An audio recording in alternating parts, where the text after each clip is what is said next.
Hola amados, ¿cómo están? Qué bendición volvernos a encontrar. ¿Recuerdan lo que estábamos estudiando la semana pasada? Bueno, aquellos fieles que están transmitiendo o disfrutando de cada transmisión jueves tras jueves, ya tenemos la bendición de estar en nuestros cultos presenciales, pero al margen de eso es una bendición saber que podemos llegar hasta los hogares de tantas personas y algunos amigos que también nos han dicho o familiares que nos han dicho que en algunos otros lugares están también sirviéndose de esta bendición, que primero es una bendición para nosotros. A todos, de verdad, bienvenidos. Es un gozo poder estudiar la palabra del Señor.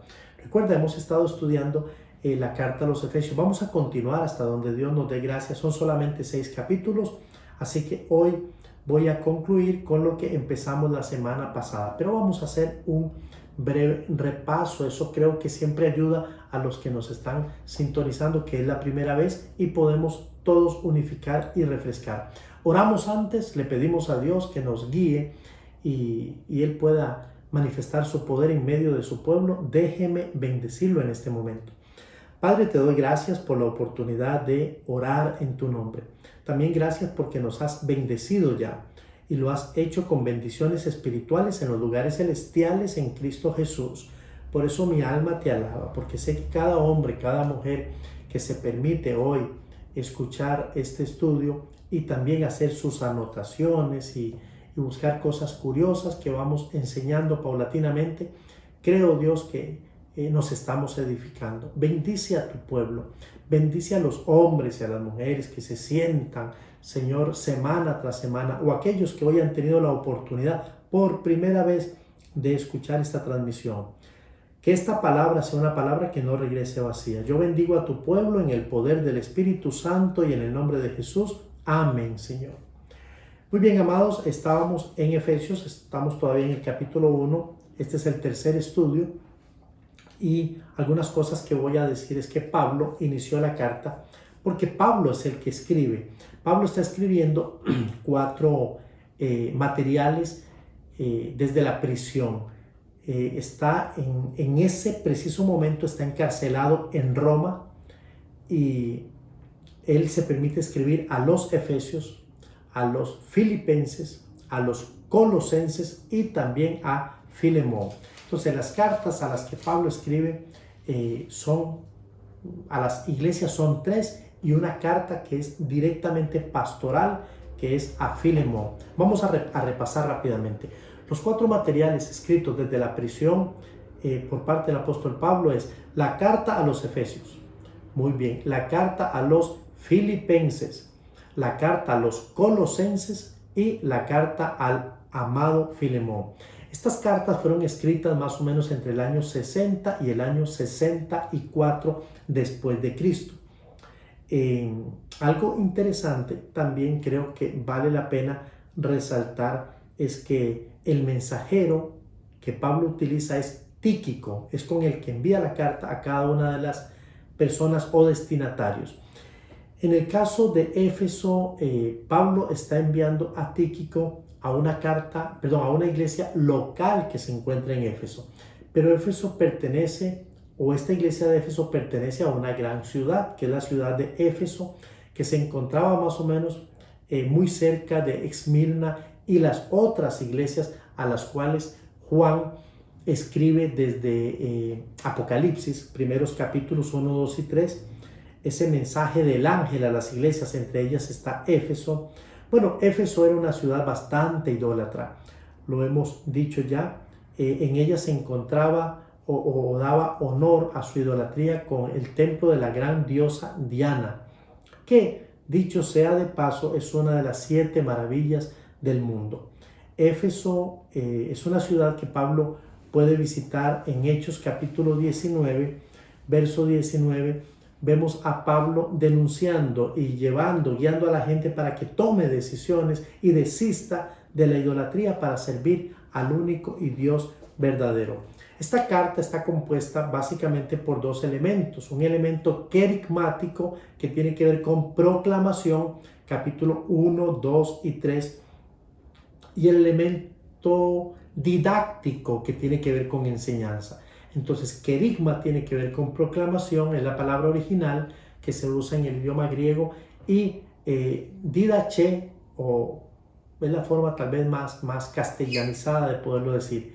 Didache sería enseñanza. Entonces, proclamación y enseñanza. Los primeros capítulos Pablo está intentando proclamar el propósito de Dios y también ayudarnos a nosotros a entender el para qué estamos aquí. No solamente el por qué, sino el para qué. Pero los últimos capítulos Pablo desea enseñar a la iglesia, enseñar relaciones, enseñar a la familia, y que la iglesia pueda entender que tiene una lucha cotidiana. Eso lo vamos a ver más adelante. En el capítulo 1, verso 3, a mí me gusta mucho hacer repaso sobre este versículo porque me parece que es fundamento y plataforma. Pablo insiste: bendito el Dios y Padre de nuestro Señor Jesucristo, que nos bendijo con toda bendición espiritual en los lugares celestiales en Cristo. Varias cosas que hemos dicho es que la acción a la que Pablo se está refiriendo es una acción realizada por Dios. Él bendice a Dios, él elogia a Dios, él habla bien de Dios, diciendo: bendito seas Dios. ¿Por qué? Porque tú nos has bendecido ya. ¿Quién nos bendijo? Y he enfatizado mucho ese verbo porque además me fascina, pero tiene una connotación muy importante. Lo que Dios hizo, lo hizo ya. ¿Cuándo lo hizo? Lo hizo en el pasado. Lo hizo en una decisión, una acción puntual, determinada. ¿Cuál fue? Bendecirnos. Dios le bendijo a usted. Ya Él lo hizo. Usted puede decir: yo quiero que Dios me bendiga. Bueno, yo le estoy diciendo que ya Dios lo bendijo. Esa es la idea que Pablo quiere comunicar. Y esa bendición ocurrió en tiempo pasado. Y es más, yo pudiera decirle o quisiera decirle a usted que lo bendijo en el pacto abrahámico. Lo bendijo cuando Dios profirió por medio de Josué y entregar esta... No, pero vamos a ver cuándo ocurre esa bendición. Primero, ¿en quién ocurre? Ocurre en Cristo Jesús. Segundo, esa bendición fue dada en los lugares celestiales. Y también dijimos que la naturaleza de esta bendición es completamente espiritual. Entonces, mire qué hermoso. Primero, la bendición que nosotros estamos recibiendo es una bendición que no se va a corromper, que no se va a dañar, que no se va a pudrir, porque es una bendición completamente antagónica, diferente a cualquier bendición temporal. Cualquier cosa que usted pueda recibir hoy y usted la considere como una bendición, pero no es espiritual, se va a acabar. Y eso lo hemos venido marcando en los distintos estudios. Nuestro Señor Jesucristo es la persona en quien nosotros recibimos esa bendición. Las bendiciones se dan, se otorgan, se gestan en los lugares celestiales. Una de las cosas que enseñamos la semana pasada es que la mente hebrea funciona diferente a nosotros. Para los hebreos hay tres referencias a los lugares celestiales. Primero, el cielo tal cual nosotros lo conocemos, el cielo azul, donde están las nubes y por donde vuelan las aves a altas alturas. Pero después de allí nosotros no podemos ver más que la atmósfera. A eso los hebreos le llaman el primer cielo. El segundo cielo es el lugar donde se encuentran las estrellas, los planetas, etc. Pero el tercer cielo es el lugar donde está Dios. Y cuando aquí Pablo habla de los lugares celestiales, se está refiriendo al lugar donde está Dios. Este ejemplo no es el mejor, pero recién pasando la época de Navidad, hacen mucha referencia a Papá Noel, y hablan de que él tiene un lugar en el Polo Norte donde en su taller hace los juguetes. Eso obviamente no existe, pero Dios sí tiene un lugar, que es su cielo, donde Él fabrica las bendiciones. Sí, en la ilustración le ayuda un poquito, donde Él construye las bendiciones para usted y para mí. Esas bendiciones son espirituales y esas bendiciones vienen dentro de un estuche, un envoltorio, un vehículo que se llama Cristo Jesús. tiene a Cristo Jesús, tiene las bendiciones que Dios preparó desde antes de la fundación del mundo en los lugares celestiales. No tiene a Cristo Jesús, entonces usted no tiene esas bendiciones. La Biblia nos enseña que dentro de las bendiciones que Dios nos da, por lo menos hay 4 muy puntuales, y yo las estuve mencionando el jueves pasado. La primera es la bendición de la predestinación. Eso significa que Dios nos escogió desde antes de la fundación del mundo para que fuésemos hechos sus hijos. Claro, si usted y yo queremos. Lo único que puede evitar que esa predestinación o esa elección de parte de Dios pueda ser puesta en ejecución es que usted no lo quiera. Eso es lo único. Pero cuando Dios pensó en nosotros, Él sabía que nosotros íbamos a pecar, Él sabía que nos íbamos a equivocar, Él sabía que íbamos a fallar, Él sabía que nos íbamos a rebelar contra Él o nos íbamos a salir del camino. Pero Él tenía dentro de su provisión a Cristo Jesús. Yo decía en estudios anteriores que Dios no tiene un plan A y un plan B, porque el plan B es por si el plan A no funciona.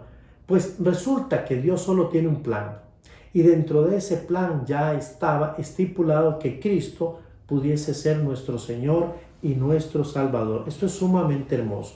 Entonces, la redención es la primera de esas grandes manifestaciones llamadas bendiciones. ¿Por qué? Porque dice en el verso 6, para alabanza de la gloria de su gracia, la cual nos hizo aceptos en el amado, en quien tenemos redención por su sangre, el perdón de pecado de pecados según las riquezas de su gracia. El 5 era el que quería referirme. En amor, habiéndonos predestinado para ser adoptados hijos suyos. Entonces, nos predestinó para 3 cosas. Para que fuésemos santos y sin mancha. Dice el verso 4 al final, para que fuésemos santos y sin mancha delante de Él. Luego dice el 5, para ser adoptados hijos suyos. Y el 6 dice, para alabanza de la gloria de nuestro Dios. O sea, el propósito de esa predestinación es un propósito, digamos, tripartito, en 3 partes, para que seamos santos, para que seamos sus hijos y para que le alabemos, para que seamos para la alabanza de su gloria. Hoy quiero mencionar las otras 3 manifestaciones de su bendición. Capítulo 1, versos 6b y 7. Ahora sí voy a permitirme leer nuevamente. Voy a leer el 6 y el 7. Para alabanza de la gloria de su gracia, con la cual nos hizo aceptos en el amado. Frase que se va a repetir en todo el libro. En él. Aproximadamente 31 versículos contienen esta misma frase. En él, en Cristo, en el amado, en Dios. Dice el verso 7, en quien tenemos redención por su sangre, el perdón de pecados según las riquezas de su gracia. En quien tenemos redención por su sangre. Esta es la otra bendición que vamos a conocer hoy. Redención. ¿Sabe? Esta palabra, desde que yo soy muchacho, la escucho y tengo que ser bien honesto. A veces escuchamos muchas palabras y las hacemos propias, pero no las entendemos. La segunda de las bendiciones principales que describe el apóstol es la redención. ¿Pero qué significa la palabra redención? Sí, muchos de ustedes la conocen, pero podría ser que alguno no la conozca. Entonces es mejor ponernos al mismo nivel todos y dejar que el Espíritu vuelva a hablarnos y nos permita revalidar no solamente el concepto, sino la acción de lo que Dios en Cristo Jesús ha hecho por nosotros. La palabra griega que se utiliza para redención es una palabra que significa volver, escuche, volver a comprar pagando el precio del rescate. Es como volver a pagar por algo que originalmente era mío. Cuando pienso en esto, Recuerdo que Dios no solamente nos hace suyos por creación, Dios nos creó.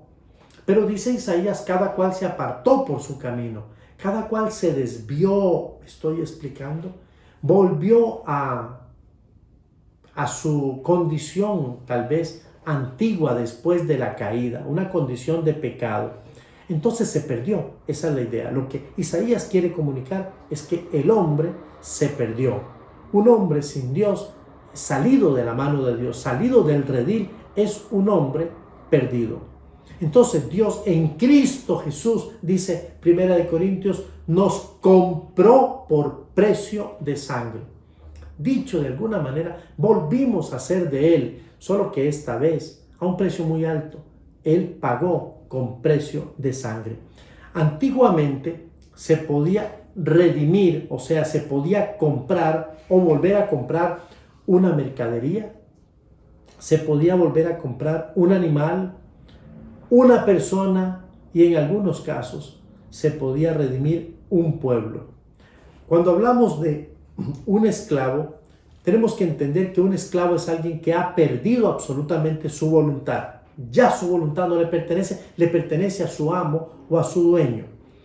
Bueno, un esclavo podría ser librado o salvado si alguien lo redimía pagando precio por él. Esa era una de las condiciones en el tiempo antiguo. Si el esclavo pagaba el precio de su rescate o alguien pagaba el precio para su rescate, se convertía entonces en un hombre libre nuevamente, o quizá por primera vez libre. Pero si otro pagaba su precio, entonces si alguien pagaba para liberarlo y no lo hacía suyo, era libre. Pero si pagaba para hacerlo su esclavo, entonces ahora era propiedad de aquel que lo había redimido o pagado por él. Esto me gusta. Esto me gusta porque me parece más equitativo. Si alguien pagaba por él, entonces ahora era de su propiedad. Bueno, era como se manejaba el concepto legal. Los israelitas, por ejemplo, fueron redimidos por Dios de la esclavitud de Egipto. Eso hizo que entonces el pueblo de Israel pasase a ser ya no hijos o esclavos egipcios, sino pueblo de Dios, por la redención que Dios había hecho por el pueblo. También en Egipto, en algún momento, los primogénitos fueron redimidos de la muerte por medio de Dios. ¿A través de qué? Recuerda, en Egipto, cuando llegó una de las últimas plagas, entonces lo que la plaga implicaba es que iban a morir todos los primogénitos, pero Dios, mediante la sangre de un cordero que iban a colocar en los dinteles de las puertas, entonces Dios iba a eximir, era como el pago para que el primogénito no solamente ahora se salvara, sino fuera consagrado a Dios. Ahora, ¿había necesidad de redención para los hombres? Primero la pregunta, si sabemos que redimir es liberar, entonces tenemos que recordar que nosotros ya éramos esclavos. ¿Por qué? Porque el pecado, según lo expone Pablo en el libro de Romanos, nos había tomado y nos había hecho suyos. Éramos esclavos del pecado o esclavos de la ley. El pecado del hombre tiene por lo menos dos implicaciones, dos significados en la Biblia, y voy a mostrar los dos de una forma muy rápida. La primera es rebelión. El hombre se ha rebelado contra Dios. La palabra rebelión o la palabra desobediencia. Desobedecer a Dios es pecar, y en la desobediencia podemos hablar de la murmuración, de la pornografía, de la borrachera, podemos hablar de los pleitos, de las iras, de las contiendas. Todo esto que no está bien con Dios, que no está de acuerdo al espíritu, sino a la carne, todo esto es pecado, es desobediencia, y en consecuencia es rebelión. ¿Por qué? Porque hemos desobedecido a la autoridad de Dios. La otra implicación es la muy conocida por un buen grupo, que tiene que ver con errar el blanco. Cuando el hombre se desvía del propósito, cuando el hombre tiene una misión clara, tiene una razón de ser y de existir, pero hace así en cualquiera de las áreas en que usted lo quiera poner, entonces el hombre también incurre en ese pecado. De este modo, el hombre por su pecado termina oponiéndose a Dios o en contra de la autoridad de Dios y se desvía también del blanco, se sale por completo del redil. El hombre finalmente es responsable por su pecado. Eso lo constituye en culpable. Un hombre pecador es un hombre culpable, porque normalmente pecamos conscientemente y lo hacemos en el ejercicio de nuestra voluntad porque nos gusta pecar, porque nos satisface. Entonces, por ser culpable, entonces merece la muerte. Ese es el juicio de Dios. Romanos 3:23 lo aclara: por cuanto todos pecaron, están destituidos de la gloria de Dios. De este modo, ya como hombres pecadores excluidos del plan de Dios, no teniendo parte en el propósito de Dios y expuestos a la perdición y condenación eterna, entonces se da cuenta, necesitamos urgente y además de forma notoria un redentor.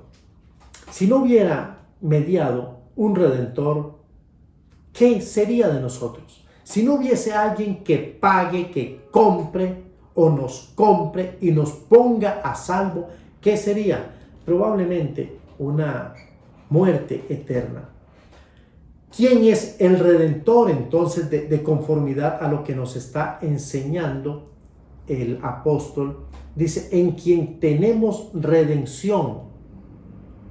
No es una pregunta. Está diciendo, para alabanza de la gloria de su nombre, verso 6, con la cual nos hizo aceptos en el amado. En el amado es Cristo Jesús, en quien tenemos redención. Entonces, el redentor no es otro más que Cristo Jesús. Él es el que vino a redimirnos, a pagar con precio de sangre en la cruz del Calvario por usted y por mí. Dice la Biblia, según la riqueza de su gracia que hizo sobreabundar para con nosotros, y envió a su amado y unigénito Hijo, en quien tenemos redención por su sangre, el perdón de pecados. Entonces la pregunta es, ¿qué hizo Dios para redimirnos?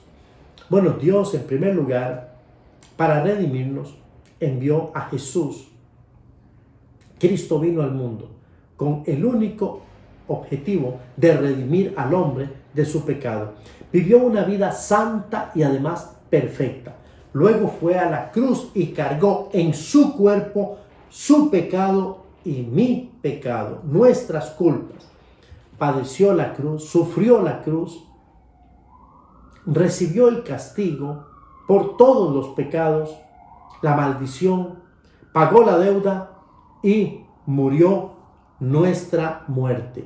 O sea, murió por nosotros. Entonces, ¿quién es Jesús?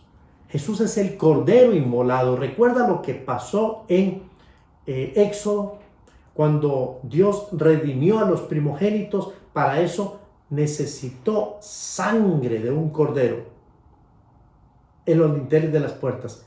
Jesús viene a ser ese cordero. Y Juan, en 1:29, estoy en el Evangelio, lo declara de una forma muy convincente. He aquí el Cordero de Dios que quita el pecado del mundo.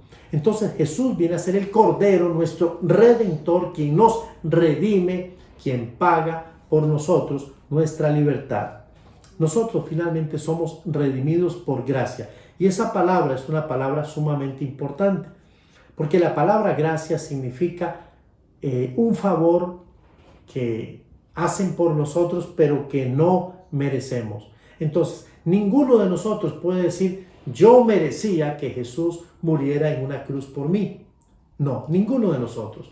No tenemos un currículum, una hoja de vida necesaria y suficientemente buena como para poder sacar pecho y decir, yo sí lo merecía. Él lo hizo solamente por gracia. gracia con la cual nos hizo aceptos en el amado. Me gusta mucho esta palabra, la palabra gracias, porque una traducción bien interesante, hablando de este texto, diría, nos agració en el amado. Es más o menos como la frase que se encuentra en Lucas 1:28, hablando del ángel, hablando de María, cuando el ángel le dice, salve muy favorecida, salve muy agraciada, porque Dios te escogió. ¿Por qué? No lo merecía. Era una mujer noble, una mujer pura, probablemente inteligente, bonita, pero era simple y sencillamente una pecadora, como nosotros también. Pero Dios la escogió, salve muy favorecida, salve muy agraciada. De la misma manera se usa la palabra aquí. Nos agració, nos hizo por su gracia aceptos en el amado. Resumiendo, yo quisiera preguntar, y solamente a manera de resumen para ir a las otras bendiciones, de acuerdo a estos textos, ¿quién nos hizo aceptos o nos favoreció en Cristo Jesús? Dios. Es Dios el que lo hace. Esto es una iniciativa divina. ¿Con qué lo hizo? Lo hizo derramando la sangre de su único Hijo. Sí, amado y amada, esto es una verdad. Alguien murió por usted, alguien murió por mí y se llama Jesús. Jesús, esto no es ciencia ficción. Él derramó su sangre literalmente por usted y por mí. Usted puede decir, sí, también por los pecadores. No, pero hágalo personal por usted y por mí. ¿Qué tenemos en Cristo? Ahora, con lo que estamos leyendo en esta bendición, tenemos redención y perdón. Él nos ha hecho libres. Usted no puede vivir como esclavo del pecado. Tiene que resistirse a vivir como esclavo porque usted es libre y además Él le ha perdonado. El vehículo, Jesucristo, a través de su gracia. ¿Según qué? Según las riquezas celestiales en Cristo Jesús. Una tercera bendición que se manifiesta aquí. Recuerda, la primera era la predestinación, la segunda es la redención, pero ahora viene una que es un poquito corta, pero también interesante, que es la revelación. ¿Qué significa revelación? Revelar significa quitar, descubrir el manto. Es como cuando nosotros vamos a ver una obra y hay un telón. Entonces, cuando quitan el telón, están revelando, están descubriendo lo que está detrás de. Dice el texto bíblico, según las riquezas de su gracia, que hizo sobreabundar para con nosotros en toda sabiduría e inteligencia. Según las riquezas de su gracia, que hizo sobreabundar para con nosotros en toda sabiduría e inteligencia. Preste atención, dándonos a conocer, ¿qué cosa? El misterio de su voluntad. No todos los misterios tenemos que conocerlos, los que competen a Dios. De hecho, hay muchos misterios que no entenderemos en toda nuestra vida. Pero aquí dice, dándonos a conocer el misterio de su voluntad, según su beneplácito, el cual se había propuesto en sí mismo. Viene aquí la palabra, viene la bomba de reunir todas las cosas en Cristo Jesús. Revelación, el misterio de Dios. ¿Cuál es? Reunir todas las cosas en Cristo Jesús. En la dispensación, entiendas, en el periodo de tiempo del cumplimiento de los tiempos. Así las que están en los cielos como los que están en la tierra. Dios nos va a revelar este misterio. Dios está descubriendo uno de los secretos más fascinantes e interesantes. Él nos dio sabiduría e inteligencia. ¿Para qué? Para poderlo entender. Y nosotros estamos aquí para hacerlo mucho más sencillo. El plan que Él había propuesto es volver a unirlo todo. Quiere decir que al principio estaba unido, pero que en un momento dado se separó, se dividió.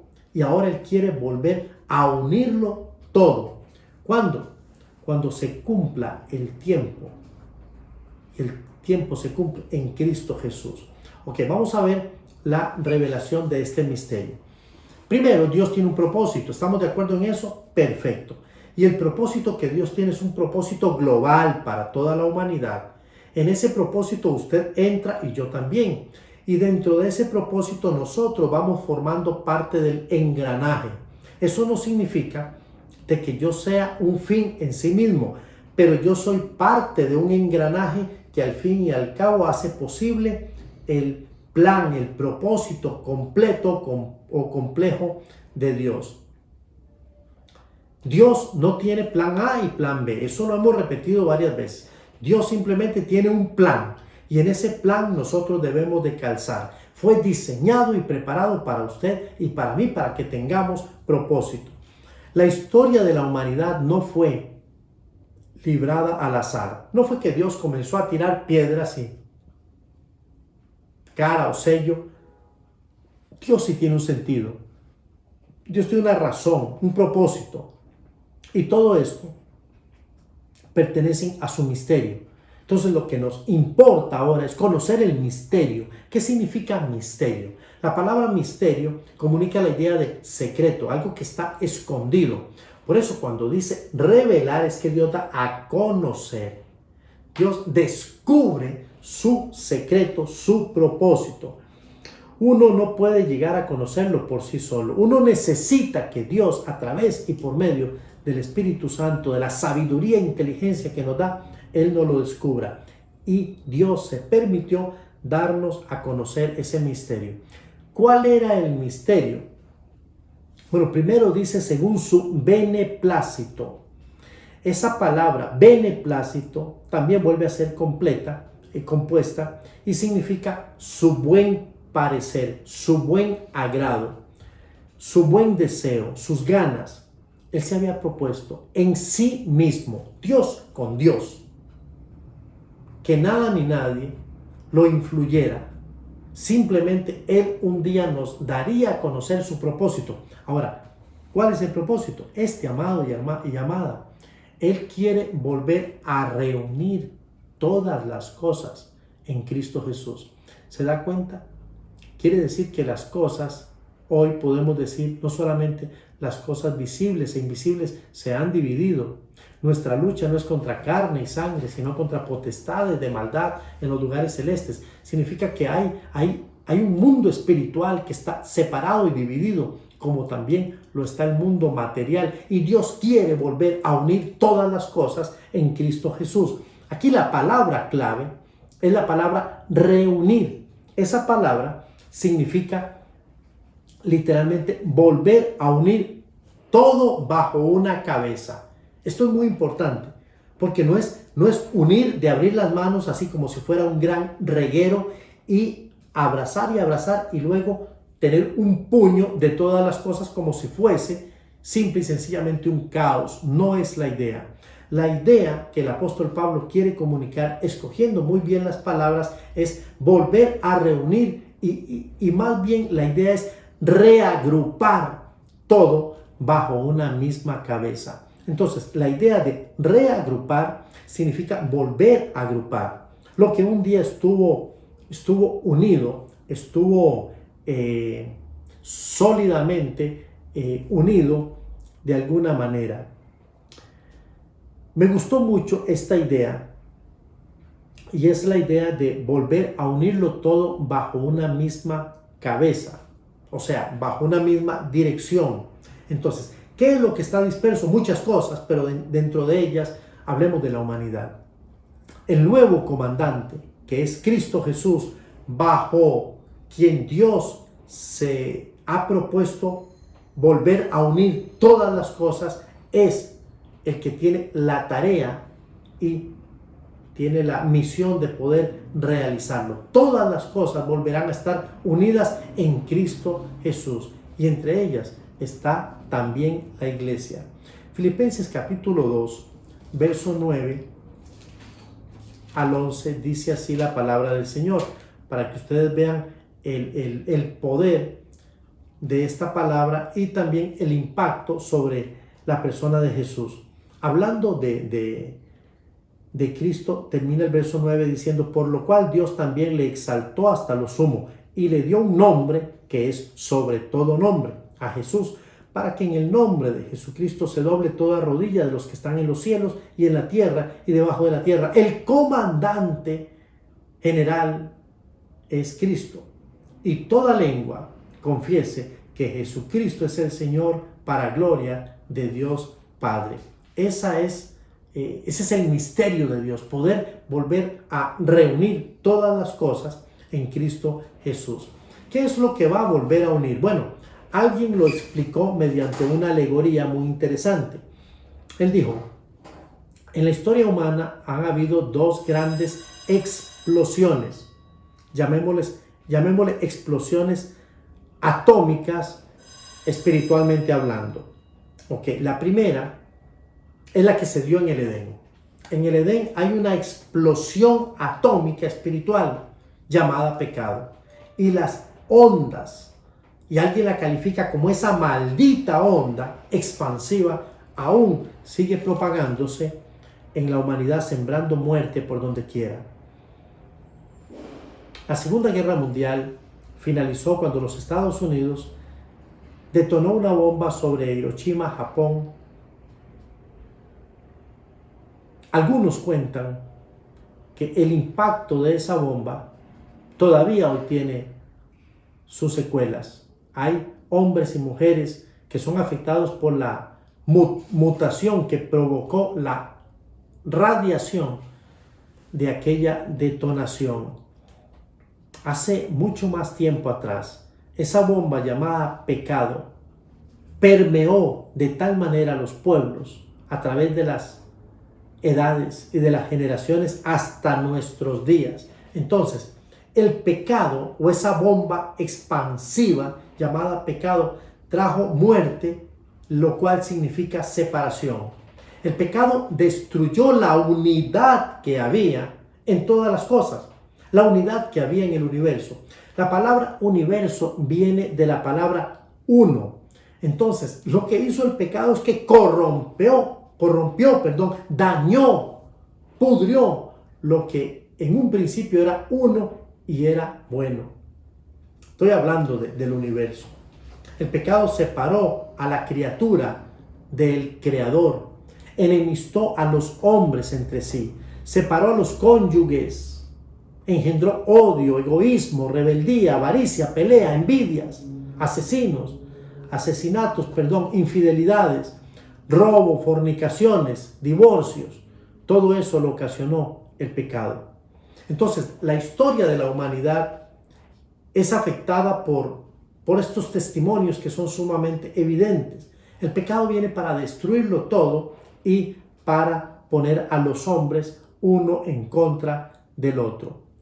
La primera bomba sucedió en el Edén.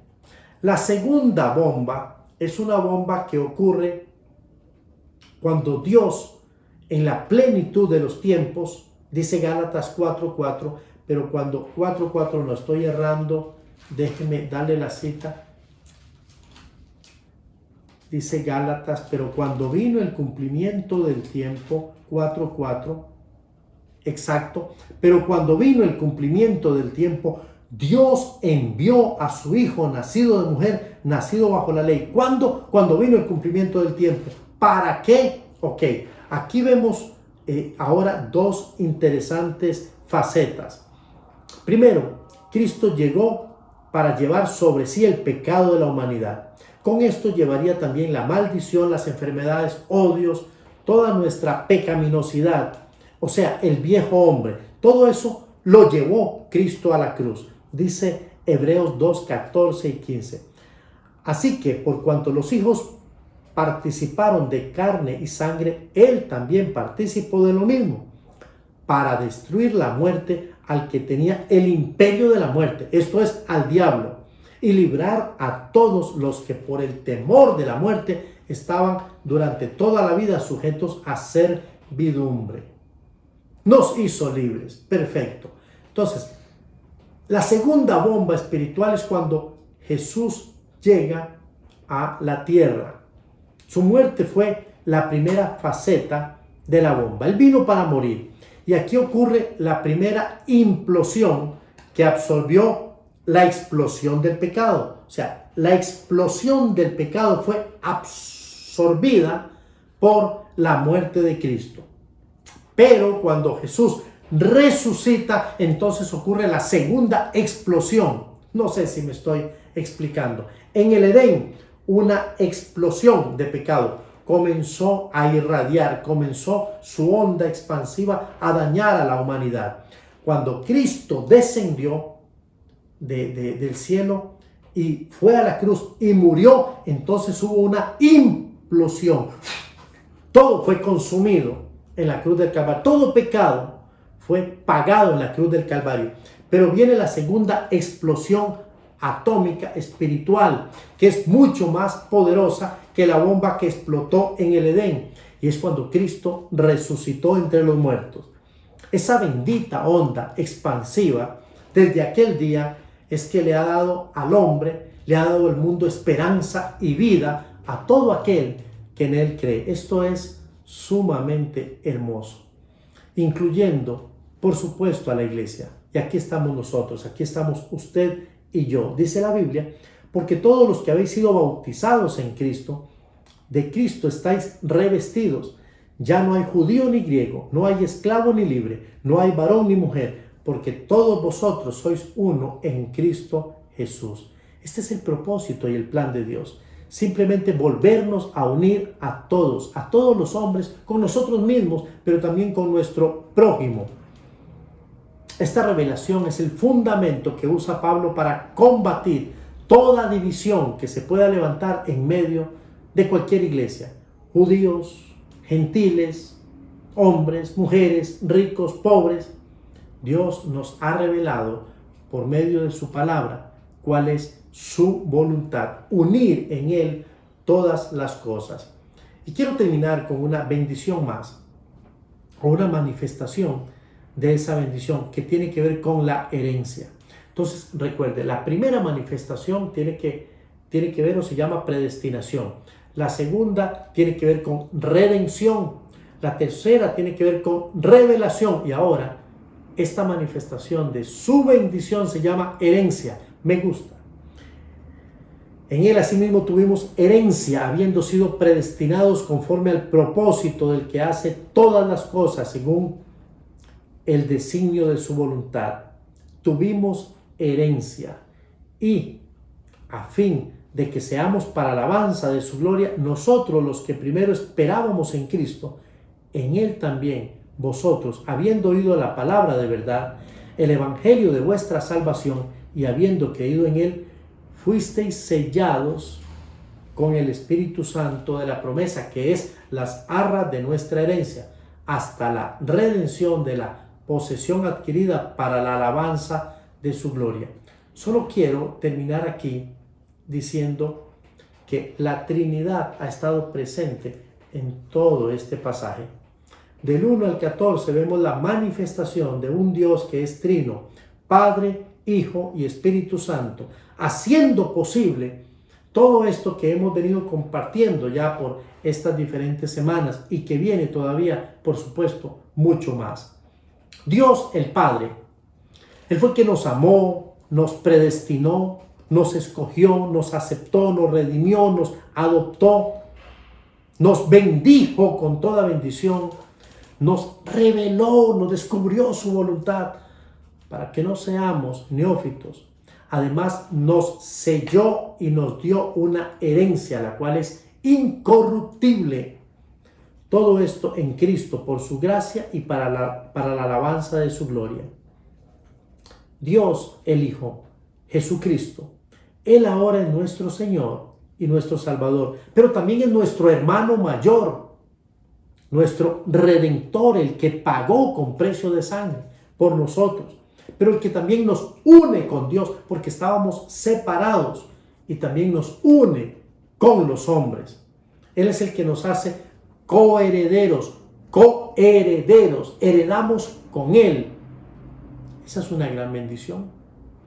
Y el Espíritu Santo, esa es la promesa del Padre a través del Hijo, en el que opera la salvación en nosotros, y además nos pone un sello. Ese sello conocido como las arras de nuestra herencia, es la garantía. Nada ni nadie puede quitar ese sello ni esa garantía. Le pertenecemos, somos suyos. Así que, como dice Romanos, ni la vida ni la muerte, ni lo alto, ni lo presente, ni lo porvenir, no hay nada que nos pueda separar de estas 4 bendiciones que son, recuerde, la predestinación. Él le predestinó, Él eligió a usted para ser su hijo. Segundo, también Él lo redimió, lo ha hecho libre, ha traído revelación para usted, ha quitado el velo de los ojos para que usted conozca cuál es su misterio. El misterio de Dios es que Cristo o en Cristo pueden ser unidas todas las cosas nuevamente. Y finalmente, la bendición de la herencia. Él nos ha dado una bella y preciosa herencia. Yo estoy muy animado y sé que pronto, por su misericordia, recibiremos esa herencia incorruptible, la cual nada ni nadie nos puede quitar. ¡Qué bueno es Dios! No se desanime por las cosas que estamos pasando. Hay muchas noticias alrededor que giran y nos asustan y nos desaniman. Piense más bien en todas estas bendiciones, las cuales no son temporales, sino que son espirituales y consecuentemente eternas. Dios ya nos ha bendecido y lo ha hecho en Cristo Jesús. Yo quiero bendecirlo a través de una oración. Quiero bendecir su vida y la vida de su familia. Déjeme hacerlo. Padre, quiero darte gracias porque el texto es claro y cada vez que lo enseño, lo comparto, se vuelve más claro. Deja que mis hermanos puedan ir al texto también y leerlo y puedan descubrir cuántas cosas lindas y hermosas hay para cada uno en la medida en que personalmente separemos un tiempo para estudiar tu palabra. Gracias por tu amor, gracias por los hombres, las mujeres que están en casa, por la provisión, por tantas bendiciones espirituales y también materiales. Señor, continúa dándonos salud. Gracias por todas tus bondades. Te amamos y te bendecimos. Y hoy declaramos que tú eres nuestro Dios y nuestro Padre. La honra y la gloria es solamente para ti. Oro en el poder del Espíritu Santo y en el nombre de Cristo Jesús, mi Señor y mi Salvador. Amén y amén. Que el Señor bendiga a su pueblo ricamente. Cuántas bendiciones de parte de Dios. Y obviamente no las hemos mencionado todas. Hemos mencionado algunas de las bendiciones que Dios tiene para todos aquellos que en Cristo deciden tomarlas. ¿Cuál es la forma en que nosotros podemos tomar esas bendiciones? Como dice el apóstol, en Cristo. Bueno, primeramente entender que lo que nos separa de Dios es eso que se llama pecado. Es aquello que hace que nosotros nos rebelemos contra Dios o le desobedezcamos, o que bien apartemos nuestro camino y nos vayamos tras todas aquellas cosas que son atractivas pero que pertenecen a la carne, como por ejemplo esas atracciones que tiene el mundo como los vicios, drogas, alcohol, sexo. Cuando hablamos de vicios o pecados como la murmuración, como la ira incontrolable, como esa capacidad de desear lo que no nos pertenece, no solamente tiene que ver con lo material, tiene que ver con lo espiritual. A veces estamos sintiendo envidia. Todas esas cosas nos separan de Dios. Todos somos expertos en esta materia. Conocemos muy bien lo que nosotros, o más bien la Biblia, conceptualiza como pecado. Todas estas cosas ofenden a Dios y nos separan. Entonces necesitamos volvernos a Dios y decirle: bueno, Señor, yo estoy en este mar de situaciones o de prácticas. Puede ser que usted no lo sea todo, pero si es una de las que mencioné, usted es un pecador como yo. ¿Qué necesitamos? Bueno, primero reconocerlo. Sí, yo soy pecador. Luego, desear no vivir más esa vida, esa condición. Eso se llama arrepentirnos. Decir: yo no quiero vivir, no quiero continuar siendo un alcohólico. Tal vez estoy atrapado, no puedo, pero necesito ayuda. Yo necesito que me ayuden. Yo quiero salir de este vicio de marihuana, de cocaína. Yo quiero controlar mi sexualidad. Yo quiero que alguien me ayude a superar este tema de la pornografía. Yo no quiero ser más chismoso ni chismosa. no quiero murmurar, no quiero codiciar. Desee, por favor, odiar tanto como odia a Dios ese pecado. Y después, ábrale su corazón a Jesús y dígale: yo quiero, Jesús, que tú seas la cabeza, que tú seas el que guíe mi vida, que seas mi Señor. Y Él va a venir para ser su Señor y su Salvador. Eso lo podemos resolver con una oración. Si ese es su deseo, yo quiero animarle para que pueda orar en este momento conmigo. Haga suya esta oración y cuéntesela como la escucha, y si lo puede decir de otra manera, pero que la esencia sea la misma para el Señor. Yo lo voy a guiar. Si quiere repetir esta oración, sería excelente, pero la oración no es mágica, pero sí la fe con la que usted la haga delante de Dios. Vamos, repita conmigo. Señor, yo quiero darte gracias porque no puedo esconder que mi vida está atrapada, que he sido pecador, que he cometido errores, que me he rebelado, que te he irrespetado, me he burlado de ti, he hecho lo que a ti no te agrada. Tal como ha sido mencionado, muchas de estas cosas yo las tengo, yo las practico. Y te quiero pedir perdón en este momento, de corazón. Por favor, Padre, toma mi vida. Sabes que hoy es un día muy singular. Cosas han pasado por mi mente y yo necesito que tú quites todas esas cosas que no te edifican, no te agradan. En este momento te honro y te declaro, te recibo en mi corazón como mi Señor y mi Salvador. Gracias por entrar en este momento a mi corazón. Mi oración está siendo sellada ahora mismo por el poder del Espíritu Santo. Y en el nombre de Jesús, amén y amén. Amado o amada, si usted ha hecho esta oración, déjeme decirle que eso nos hace muy felices. Pero yo no sé quién es usted. No sé, no lo conozco, pero si usted aprovecha el número que aparece en la parte de abajo de su pantalla, su dispositivo, televisor, etc., denos una llamadita. Queremos orar con usted y por usted. Cuéntele a la persona que lo invitó a esta transmisión lo que usted ha hecho. Nosotros quiero decirle que le amamos, pero no le amamos tanto como le ama a Dios. Dios le ama y Él ha entregado la vida de su Hijo por usted y por mí. Así que deseo que el Señor le bendiga ricamente y recuerde, esta iglesia tiene los brazos abiertos para usted. Bendiciones.